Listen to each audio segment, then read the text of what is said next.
What's up, y'all? It's your girl Sakina, and I'm back for another review. This is my review for Love and Marriage Huntsville. This is the never before seen season finale type of thing. But whatever, we get down to the bottom of how they've gotten here, how the show started, and where they at now. Y'all see those memes on Twitter and all of that? Oh yeah, by the way, happy Easter. It is Easter Sunday, you know. Trying to get this stuff done early, okay? I need my mama to wake up so we can discuss what we gonna eat. Yes, we're late, last minute people, okay? We meant to talk about this yesterday, but yesterday just kind of went left. But nonetheless, yeah, I need to figure out what we eating and do that before 5 because, you know, the verses come on with the Isley Brothers and Earth, Wind, and Fire. Y'all know I'm an old soul. I'm ready for this too. And it's my granny favorite holiday. Rest in peace, Granny. Her death anniversary is about to come around this month. She's been gone for 2 years. But just want to give a shout out to my granny. I love you. Nonetheless, yes, let's get into this. Special is gonna be reaction based and all of that.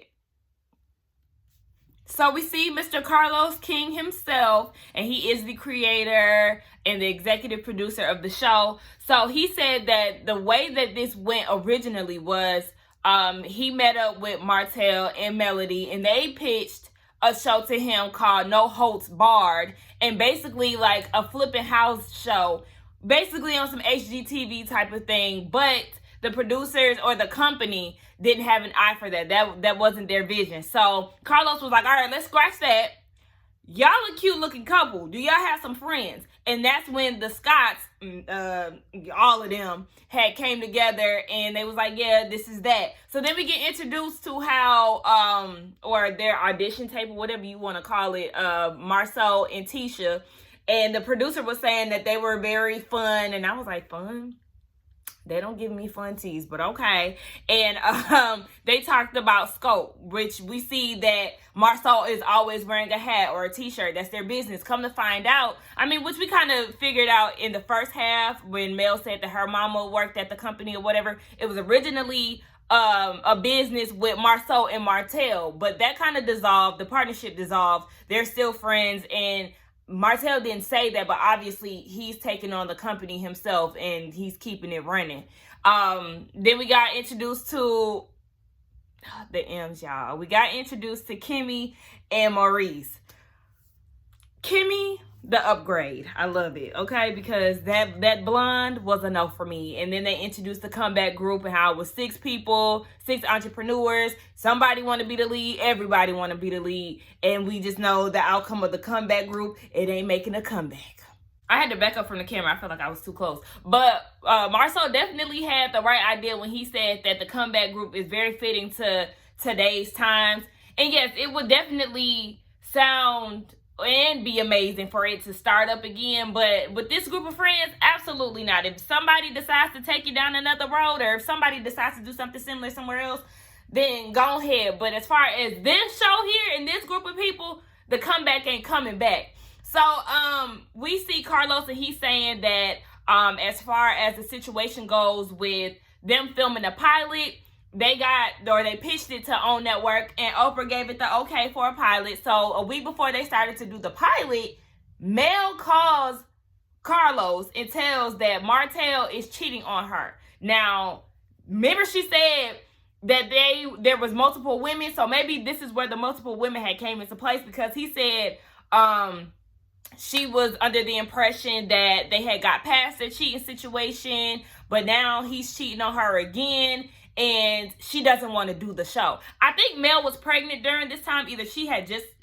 maybe she was pregnant or just had the baby, because she looked like she was a little pregnant during this time, but she looked great. And that confessional, that red, girl, mwah. But anyway, yeah, so she said that she wasn't going to do the show, and Carlos had talked her into doing it. He said, let's shoot this pilot, and if we get picked up for an entire season, then we'll just try to frame you and Martel in your authentic light. And come to find out, they do the pilot, and Mel blasts him at the end of it and was like, yeah, so what would you do if, you know, Martel had some infidelity problems? Y'all thought y'all got past it and he did it again, baby. Who do you think you are? I don't think so. And in that moment, Carlos knew that she was meant for TV, because she wasn't supposed to air that out on TV But being that she did, she said she made the decision to do that because if we're going to be on the show, we're going to keep it real. And I appreciate that, okay? Because I can't stand when people get on TV and try to make it seem like, oh yeah, everything is roses and butterflies, and really it's a train wreck behind the scenes. That's why I say y'all need to stop idolizing these people, because y'all never know what goes on behind closed doors. It could be cheating, it could just be unhappiness, it could be domestic violence, it could be all of that. But I'm going on a rant that's not necessary for right now. Anyway, yes, they got picked up for an entire season after that. So yeah, shout out to them. I actually was smiling looking at this because I was like, oh, you know, you thought they was going to do big things, and then, like, it kind of, like, it was a shit show, but I still enjoy the show, and I like some of the characters. Not characters, bitch. Cast. Sorry, y'all, I'm eating.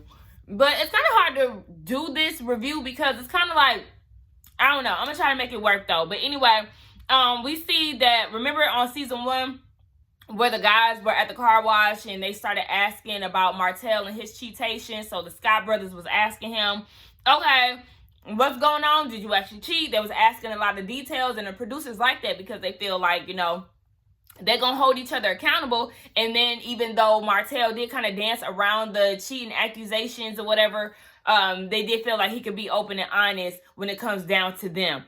We see the comeback group situation. Honey, every time they would get together, it would be a long-winded ass conversation. And by long-winded, I mean just that. It would take 4 hours to have the conversation, and it's only supposed to be 2 talking points on this agenda. I said, damn, okay. They said one of the sound guys fell asleep. Just when you think it's over, Martel orders dessert, so you know the conversation gonna continue. It's just like a whole lot. It was hard for the producers to really keep up with the comeback group. We see one of their last meetings when it comes down to the comeback group, and the Scotts were all in favor of keeping the comeback group going, but the hosts decide to go talk amongst each other, and Martel is saying he wants it dissolved. So then they come back, and Melody is thinking that they're a united front, but then Martel goes and straddles the fence talking about, you know, I'm on the fence. Well, you just said that you wanted to dissolve the business. Now all of a sudden you're between a rock and a hard place. What? See, that's how you know. Martel been a fence rider when it came down to the comeback group and when it came down to the women in his life, Mel and Ariane. We get down to this 20 girlfriends argument that Marsau and Martel had down at that empty house. And come to find out, the argument was deeper than the whole, you know, you making fun of me on TV about my infidelity, da-da-da. It was business-based too. Scoped.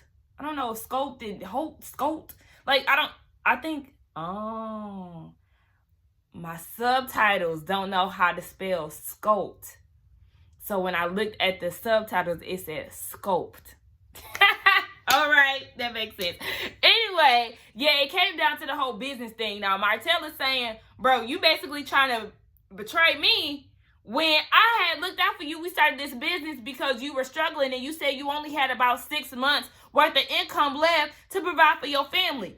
Now, Marsau was saying that this isn't true, but I'm going to go ahead and kind of side with Martel. It makes sense.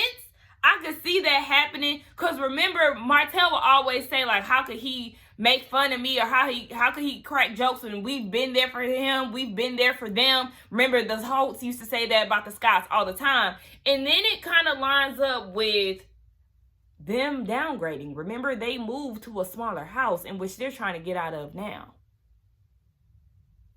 I kind of believe retaliate and tell. It makes sense. And I feel like Marsau was going against that to save face, because, you know, a man's ego and whatnot, his pride and all of that. But nonetheless, yeah, that situation got heated. It led up to Marsau saying, basically, we need to take it outside. But I'm just like, they really wasn't going to fight. If them niggas wanted to really get at each other, then they would have. There was no, like, you know, anybody trying to get at nobody. They had space and opportunity to actually fight, and they wasn't going to fight. Like they said, once the dudes fell out, the women fell out. And we already know how Mel went around playing with Tisha, talking about, oh, no, your man definitely been in the streets, okay? You might want to pull up at the bar, okay? You might want to get a babysitter for them kids and pull up on your man because them 20 girlfriends, baby, they're real. They exist. And then we see down at the Embrace event and how Tisha made the decision to come. Production didn't make her come. Tisha wanted to come to show support to Mel despite the issues that they had. She showed up. We know how that went. She got escorted out. Production did not tell Mel to hire security, did not tell Mel to escort Tisha out. This was all Mel's thing, but like production does, they're going to follow what is going down. So they went down into the parking lot with them. Tisha is upset, she's crying and all of that. Like Carlos said, baby, none of this is scripted, okay? This is all Mel, this is them, this is real life. We already know how Tisha felt about it. She was humiliated. Did I say humiliated? Humiliated. Child. It is Tisha for me. So I come to find out this girl done popped up at the bar. Based off of what Mel said, she did pop up at the bar, seen Marsau there by himself with his laptop up, some food and some drinks, and she talking about he wasn't answering his phone, and basically she was trying to make it seem like, who were you there with, what were you doing, because you wasn't answering my calls. You didn't let Mel get inside your head, girl. I mean, we had already knew this, but still, you didn't let her get inside your head to the point where you done really, literally pulled up at the bar because she done planted these seeds. It's just like, And now she's sitting there crying. And Marsau was upset. And Marsau was saying in the confessionals, can't nobody ruin the marriage but the people in it. Amen. We definitely agree with that. But I mean, you may not have been caught that time. But listen, sir, we know you definitely had. If you don't have one right now, you've had some women in the past. And I know y'all probably going to get down in my comments talking about he got some alleged baby and all of that. I don't really feed into that stuff until I know it to be hardcore facts. Like, I'm just not really into the behind the scenes tea and all of that because it's something that I don't care about. Like, I watch the show, I review it, and then anything that happens after that is just like, oh, okay. If they ain't talking about it on the show, or if it didn't make it to the Jasmine brand, or something like that, then I really don't follow it. Like, I just don't really be interested in it. I like to focus on right here, what we doing here. Tisha, you raggedy bitch, you. This is why I can't stand her. So you talk all this shit about loyalty, trust, sisterhood, yada, yada, yada with Kimmy and how you feel like she don't support you and got your back and all of this. But you know how Kaya would feel about her, but yet you go and meet up with Kaya and say, oh yeah, she breaking girl code, yada, yada, yada. Girl, but you want Kimmy to bend over backwards and go to bat for you. But it's one-sided. You ain't doing the same thing for her. See? That's why she, And this, I feel exactly why Kimmy don't fuck with her. On top of Miss Wanda raggedy ass, and the fact that, yeah, your loyalty is one-sided. Like, girl, get out of here.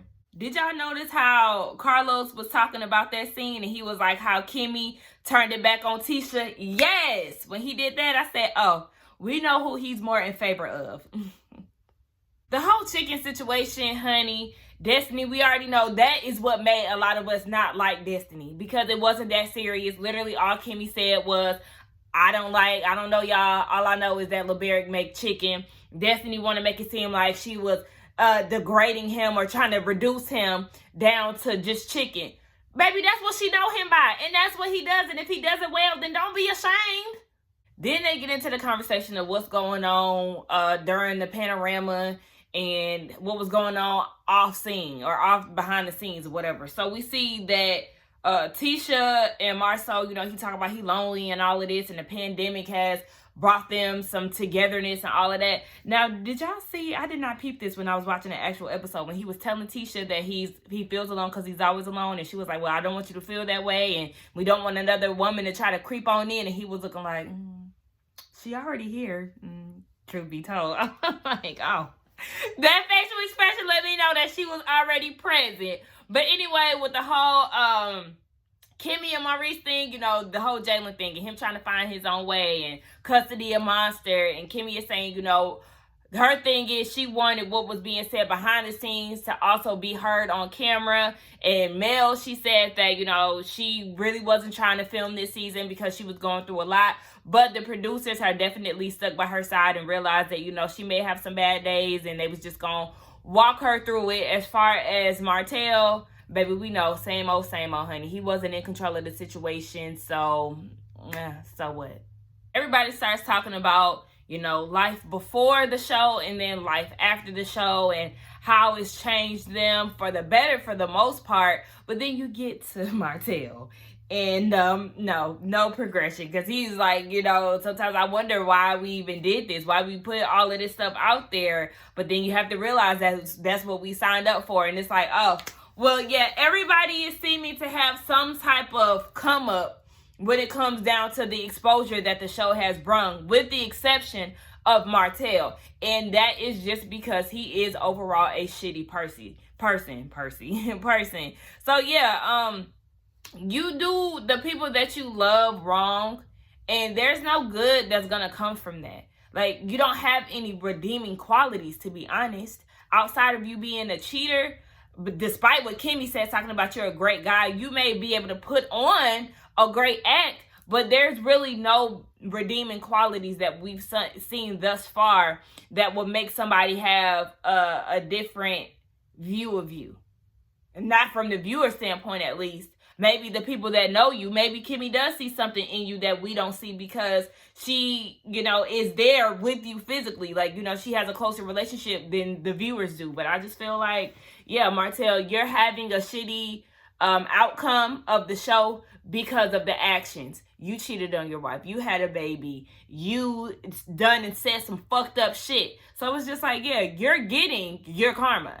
I'm not too hopeful when it comes down to Tisha and Mel. And that's just because, like the producers were saying, you never really know. Yes, they made some type of progress and they apologized and all of that. I really don't even believe the apology that Tisha gave, because, yeah, just before then, she was rallying behind Martel before Mel showed up. But anyway, yeah, you just never know. I'm not in favor of them being friends. I feel like they just can be cordial for the sake of the show. But as far as them trying to, you know, make their relationship what it used to be, child, throw it away. Maurice, what are you talking about? Talks of Martel and Mel getting married again? Shut up. So they start talking about basically what the storylines will probably most likely be next season. So as far as Black, what the Cigar Lounge is going to do during the pandemic, the questions, things that make you go, as far as Jalen and his career, I guess the children's dynamic with Kimmy and Maurice, life without Martel, the rise and the comeback of Melody Holt. Okay, we're gonna see her out here thriving and shining and doing the damn thing after she left her terrible ass husband. And speaking of him, we don't know what's to come. Okay, we just gonna, I guess, see what life is going to be like with him and Mel separate, co-parenting, him having this 5th baby, and all of that. Now, I don't wish ill on Martel, and I hope he does come to some type of light along the way, because I don't want to wish ill on anybody.